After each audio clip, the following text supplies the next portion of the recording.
জগতের কোথায় কোন প্রান্তে কি হইতেছে একজন মুমিন বান্দা যথাস্থানে বসে সৃষ্টি জগতের কোথায় কোন প্রান্তে কি হইতেছে একজন মুমিন বান্দা দেখার ক্ষমতা রাখে, দেখার শক্তি রাখে। এই মুমিন বান্দা কারা? এই মুমিন বান্দা কারা এবং কিভাবে অর্জন হওয়া যায়? মুমিন কিভাবে অর্জন হওয়া যায়, মুমিনের স্তর কিভাবে অর্জন করা যায়, এর ধারাবাহিকতা শিক্ষা আমার আল্লাহ কোরআনে দিয়েছেন। সুবহানাল্লাহ। এখন এই যে কাদাফলাহ মান যাক্কাহা, যার আত্মাটা পুত পবিত্র সে সফল কাম, ওয়াকাদ খাফা মান দাসাহা, যার আত্মাটা কলুষিত সে হইল ধ্বংসপ্রাপ্ত। কোরআনের আয়াত। আমার নবীজি হাদিস শরীফে বলেছেন প্রত্যেকটা মানব দেহের ভিতরে এক টুকরো মাংস আছে। কি আছে? এক টুকরো মাংস আছে, যার নাম কি? জাসাদুহুম কলব।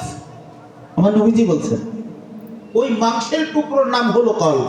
নবীজি বলছেন এই কলব নামক মাংসের টুকরোটা তার পরিষ্কার, তার সারা দেহ পরিষ্কার। সুবহানাল্লাহ। আর এই মাংসের টুকরোটা তার অপরিষ্কার, তার সারা দেহ অপরিষ্কার, অপবিত্র, নাপাক। নাউজুবিল্লাহ। এখন উপায় কি? আমার খাজায় নাই তিনি বলতেছেন বাবা তোমাদের প্রত্যেকের ভিতরে যে কাল্ব আছে, আল্লাহ বলছেন আত্মা, নবীজি বলছেন কাল্ব, আমার খাজায় নাই পুরিও বলছেন কি? কাল্ব। প্রথম লতিফা কাল্ব। বাবা গো, ওই অন্তত কাল্বের মুকামটা জারি করে তোমাকে কবরে যেতে হবে, এটা খাজায় নাই পুরির বাণী। অন্তত কালবের মুকামটা জারি করে তুমি যদি কবরে যাইতে পারো তাহলে আবাদুল আবাদ পর্যন্ত তোমার কবরে শান্তির বাড়ি বরিশন হইতে থাকিবে, মানে তুমি সফল কাম। আমার আল্লাহ বলতেছেন এই কলুষিত আত্মাটাকে কাদাফলাহ মান যাক্কাহা, পুত পবিত্র করার জন্য এর আগে আমার আল্লাহ বলতেছেন ফা আলহামাহা ফুজুরাহা ওয়া তাকওয়াহা। জবান ছেড়ে বলেন সুবহানাল্লাহ।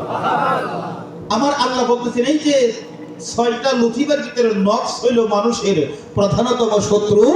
আমার আল্লাহ বলতেছেন ওই আত্মাটাকে তুমি যদি পুত পবিত্র করতে চাও, জাগ্রত করতে চাও, জারি করতে চাও, জিন্দা বানাইতে চাও, তাহলে কি করতে হবে?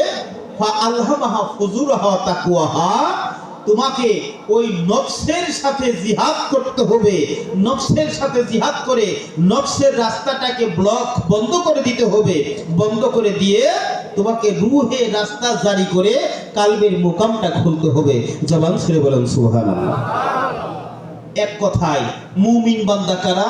যাদেরকে আল্লাহ পাক এত বড় সম্মান দিলেন, এত বড় পাওয়ার দিলেন যে আমার হাবিবের পরে ও বান্দা তোমরা যত প্রকার এই মালু আমল করো, আমালাকুম, যত প্রকার আমল, যত প্রকার ইবাদত, যাহা কিছু করো, সাইয়্যিদুল্লাহ, আমি আল্লাহ দেখি, ওয়া রাসূলুহু, আমার রাসূল দেখে, ওয়াল মুমিনিন, জামানার মুমিন বান্দারাও দেখে। এই মুমিন বান্দারা কারা? এই যে মানব দেহের ভিতরে প্রধানতম ছয়টা লতিফা আছে, নফস হইল মানুষের প্রধানতম শত্রু। আল্লাহ বলছেন ফা আলহামাহা ফুজুরাহা ওয়া তাকওয়াহা, ওই নফসের সাথে জিহাদ করে নফসের রাস্তাটাকে বন্ধ করে দিয়ে বাকি পাঁচটা লতিফা কালবুর হোসের খফি আকফা, এই পাঁচটা লতিফা যারা জেনারেল লাইনে লেখাপড়া করেছে তারা পুস্তকের মধ্যে পাবে পঞ্চ ইন্দ্রিয়। পঞ্চ ইন্দ্রিয়, পঞ্চ ইন্দ্রিয় অথবা পাঁচ লতিফা যারা কাদাফলাহ মান যাক্কাহা, পুত পবিত্র করেছে, জাগ্রত করেছে এবং উন্মুক্ত করেছে, তারা হইল জামানার মুমিন বান্দা। জবান ছেড়ে বলেন সুবহানাল্লাহ। যারা নফসের রাস্তাটাকে বন্ধ করে দিয়ে বাকি পঞ্চ ইন্দ্রিয় পাঁচটা লতিফা যারা পুত পবিত্র, জাগ্রত এবং উন্মুক্ত। উন্মুক্ত মানে কি?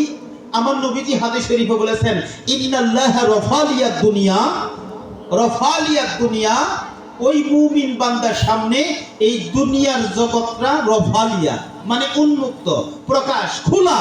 সৃষ্টি জগতের কোথায় কোন প্রান্তে কি হইতেছে একজন মুমিন বান্দা যথাস্থানে বসে সৃষ্টি জগতের কোথায় কোন প্রান্তে কি হইতেছে একজন মুমিন বান্দা দেখার ক্ষমতা রাখে, দেখার শক্তি রাখে। আমার আল্লাহ কোরআনে বলেছেন, আমার নবীজি হাদিস পাকে বলেছেন। জবান ছেড়ে বলেন সুবহানাল্লাহ।